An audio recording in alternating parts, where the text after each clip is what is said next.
Di video kali ini kita akan menceritakan tentang kasus penghabisan nyawa seorang suami bernama Ben Oxley yang sedang tidur nyenyak di kasur. Nah, sang istri yang tidur di sebelahnya menceritakan bahwa dia benar-benar tidur pulas sampai nggak tahu kalau ada orang yang masuk ke kamarnya dan menembak suaminya. Nah, apakah betul pengakuan si istri ini? Atau dia cuma ngarang-ngarang aja beralibi supaya bisa lepas dari tuduhan pembunuhan suaminya? Siapakah sebenarnya dalang dari kasus ini? Sebelum kita mulai kisahnya, kita akan bahas dulu tentang latar belakang kisah keluarga ini.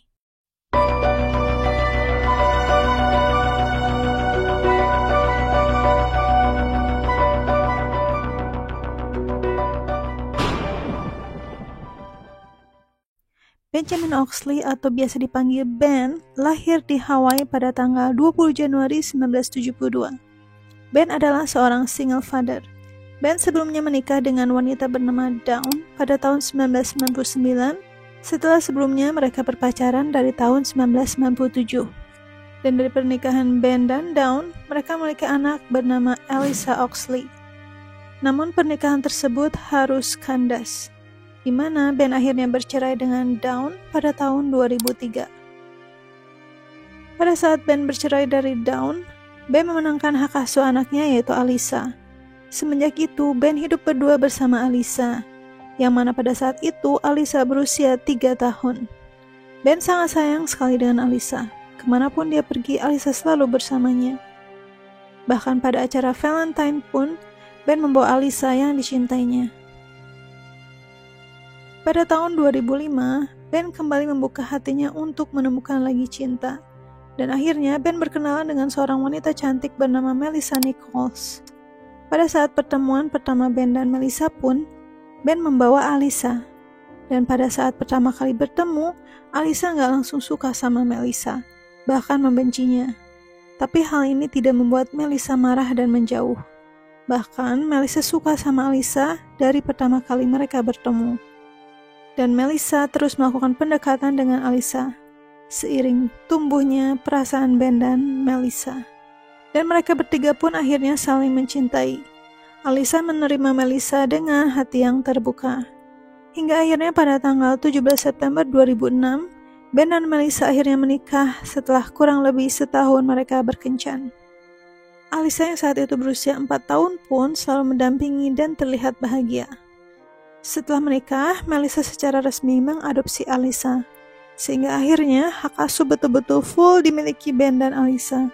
Jadi nggak ada yang namanya split custody atau berbagi hak asuh lagi dengan Dawn, mantan istrinya, karena Alyssa ini sudah menjadi anak angkat dari Melissa.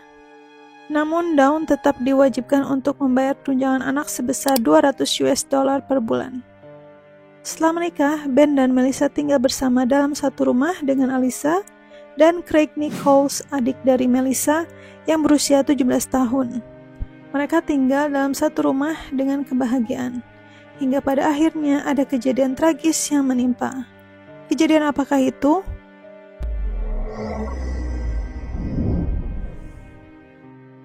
Pada 21 Februari 2008, di pagi buta sekitar pukul 3.30 subuh, Melissa Oxley yang tidur terlelap di sebelah Ben terbangun karena mendengar suara keras.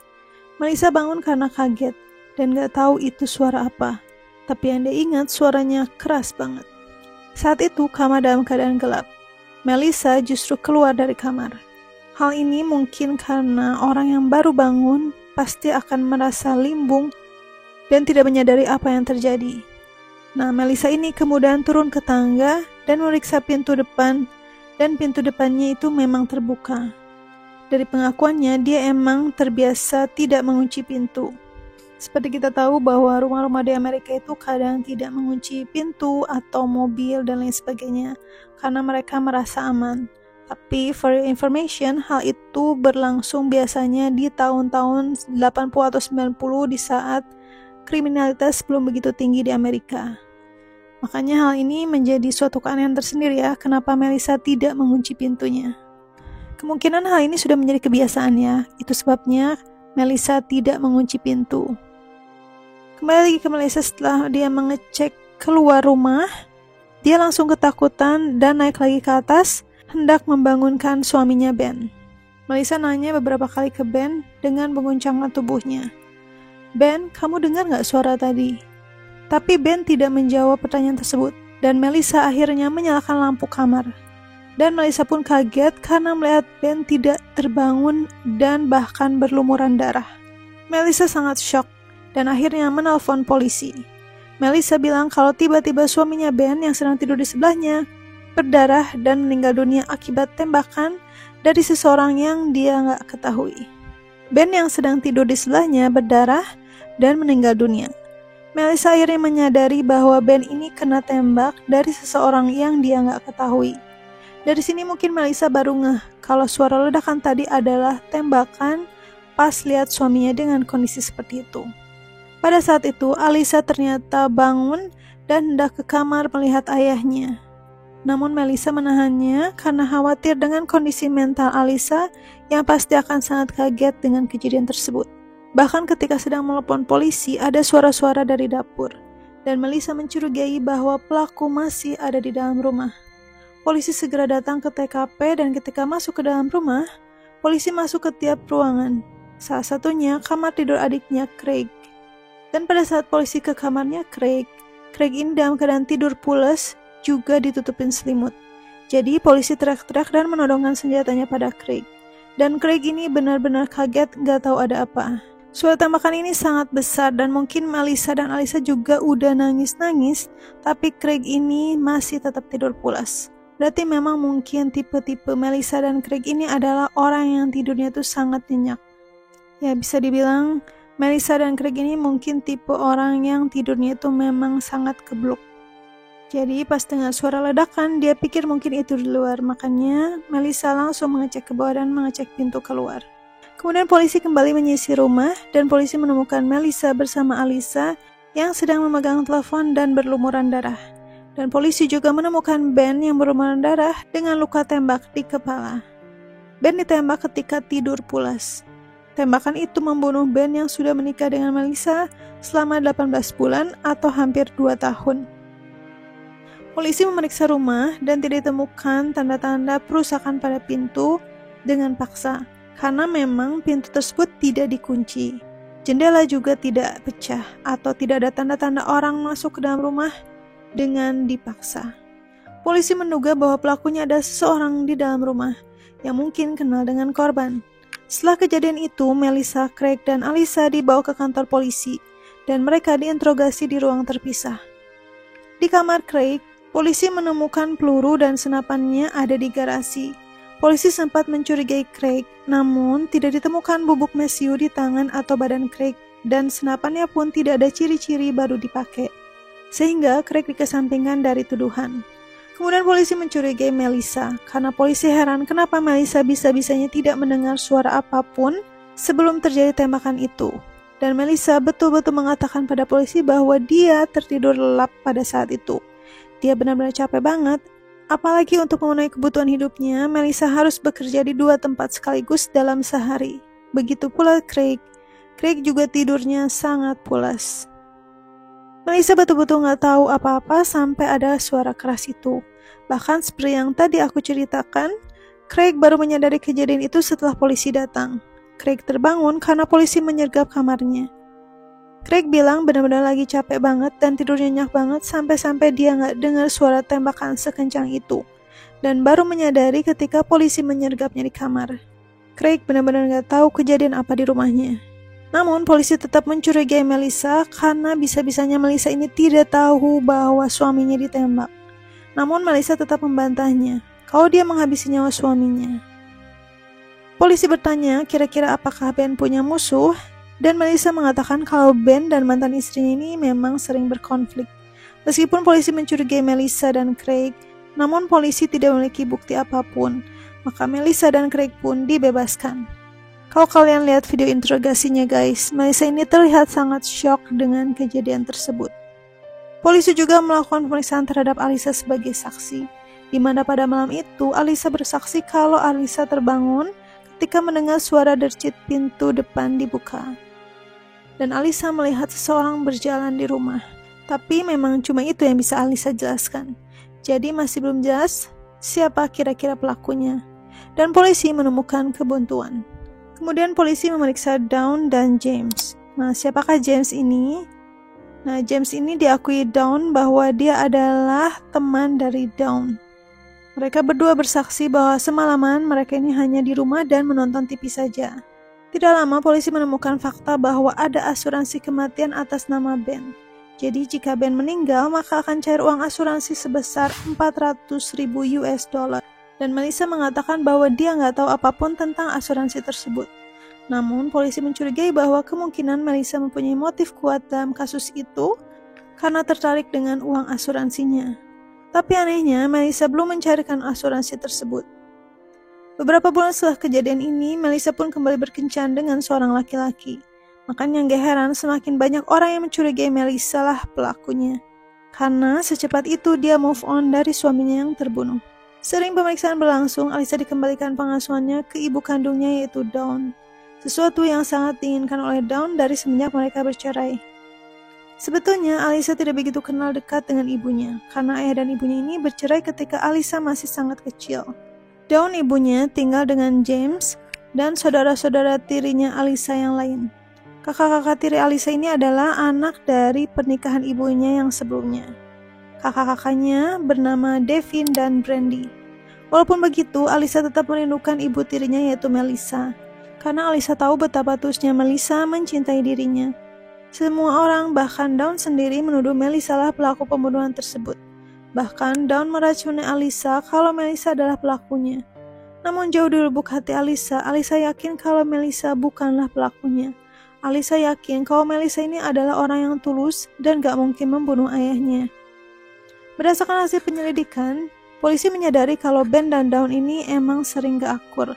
Akhirnya, polisi diam-diam menyelidiki Dawn. Dan akhirnya polisi menemukan fakta bahwa Dawn ini adalah seorang ibu yang tidak baik.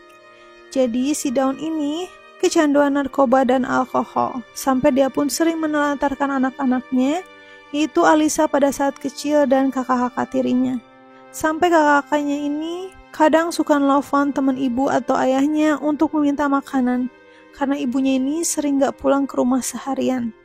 Dan Dawn malah ngedrugs sama teman-temannya sampai pulang. Itu sebabnya hak asuh jatuh ke tangan Ben. Karena Dawn ini bukan seorang ibu yang baik. Dawn juga sering selingkuh dengan banyak laki-laki. Pokoknya kelakuannya ini tidak baik. Polisi akhirnya melakukan penyelidikan tentang latar belakang Dawn, di mana dia pernah keluar masuk penjara karena kecanduan obat, nyetir dalam keadaan mabuk, dan beberapa kejahatan lainnya. Hal ini kontras dengan rumah tangga Ben yang baru yang dipenuhi dengan kebahagiaan. Polisi menyelidiki latar belakang James yang bernama lengkap James Madeline. Ternyata James ini juga punya riwayat keluar masuk penjara. James pun diinterogasi secara langsung dan menyangkal tuduhan-tuduhan. Polisi pun membebaskan mereka berdua karena tidak adanya bukti yang kuat. Polisi terus menyelidiki, bahkan polisi mengintainya secara sengaja biar mereka kena mental. Dan polisi akhirnya tahu bahwa mereka pacaran. Namun anehnya, kenapa mereka menyangkal hal tersebut dan mengaku hanya berteman. Dawn ini bilang kalau James ini adalah teman anaknya, tapi mereka tinggal bersama dan bahkan dalam satu kamar yang sama. Dan di pagi hari setelah kejadian pembunuhan, James terekam CCTV berada di minimarket 7-Eleven. Dari situ polisi tahu kalau James ini berbohong. Dia bilang di hari Ben terbunuh, dia diam di dalam rumah dan gak kemana-mana. Tapi ternyata James ada di minimarket 7-Eleven. Namun polisi tetap tidak menemukan bukti apapun untuk menjerat James. Malah polisi mendengar keinginan Alyssa yang ingin kembali bersama dengan ibu tirinya Melissa. Hal ini aneh karena awalnya polisi kan mencurigai kalau Melissa ini adalah pelakunya. Tapi kenapa Alyssa justru ingin kembali ke Melissa? Yang polisi kira kalau Alyssa akan sakit hati pada Melissa dan mengira Melissa lah pelakunya.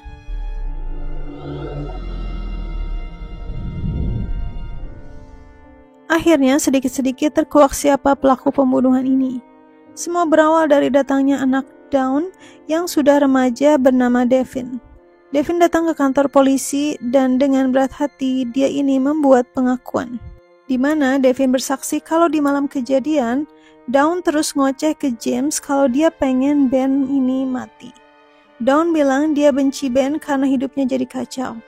Dawn harus membayar uang tunjangan anak setiap bulannya. dan Dawn menyalahkan Ben karena sudah menjauhkannya dari Alyssa. Terus James bilang, saya akan membunuh dia kalau kamu suruh aku melakukan itu. Itu kesaksian dari Devin yang mendengar pembicaraan Dawn dan James. Makanya dia kaget karena ternyata akhirnya dia dengar kalau Ben ini ternyata betul dibunuh. Dan Devin curiga mereka berdualah pelakunya.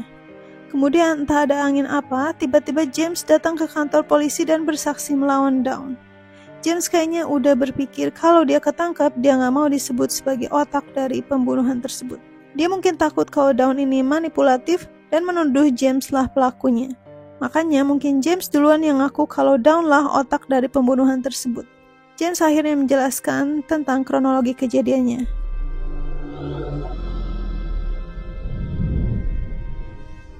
Jadi pada malam itu, Dawn ini terus ngoceh tentang Ben. Dia kesal karena harus bayar uang tunjangan sebesar $200 setiap bulannya.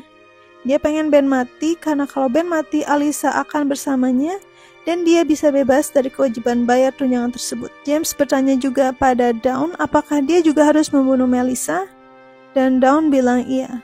Nah, cerita tersebut sesuai dengan kesaksian Devin. Akhirnya Dawn dan James berangkat ke rumah Ben malam itu, masuk ke dalam rumah dengan menyelinap. Dan tanpa pembobolan karena seperti yang tadi aku ceritakan di awal, kalau rumah Melissa ini sudah terbiasa tidak dikunci. Dan hal ini sesuai dengan keterangan Alyssa di awal.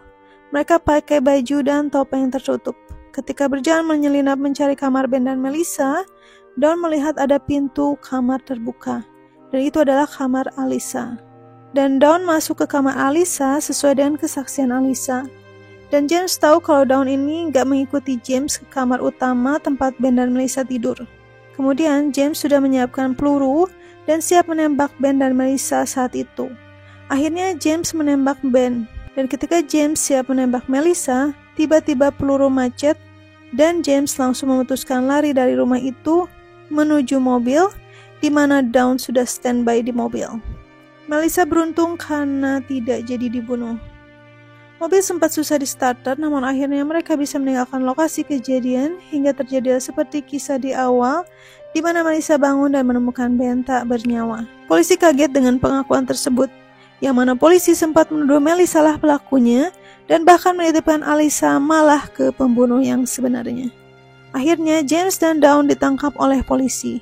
31 Januari 2012, 4 tahun setelah kejadian, Melissa dan Alyssa mendatangi sidang pengadilan Dawn dan James. Pada saat itu Alyssa berusia 10 tahun dan luar biasanya Alyssa memutuskan untuk memaafkan James. Alyssa sangat berjiwa besar dan hanya ingin melanjutkan hidupnya. Meskipun hal ini tidak mempengaruhi keputusan hakim, dan James akhirnya dipenjara seumur hidup tanpa kemungkinan pembebasan bersyarat. Sementara Dawn Osley dipenjara selama 90 bulan dan sudah bebas pada tahun 2014. Entah apa pertimbangan pengadilan menghukum Dawn lebih rendah. Biasanya kalau otak pembunuhan ini lebih berat hukumannya. Apa karena tidak cukup bukti kalau Dawn ini otak pembunuhannya atau gimana? Tapi aku gak menemukan alasannya guys. Sementara Brandy, kakak tiri Alyssa, yang adalah anak Dawn dari pernikahan pertamanya, juga akhirnya diangkat menjadi anak Melissa. Karena Melissa merasa kasihan dan memang Brandy dan Devin ini merasa tidak mendapatkan sosok orang tua yang mereka harapkan. Sementara Devin setelah kejadian itu, dia diterima menjadi tentara Amerika.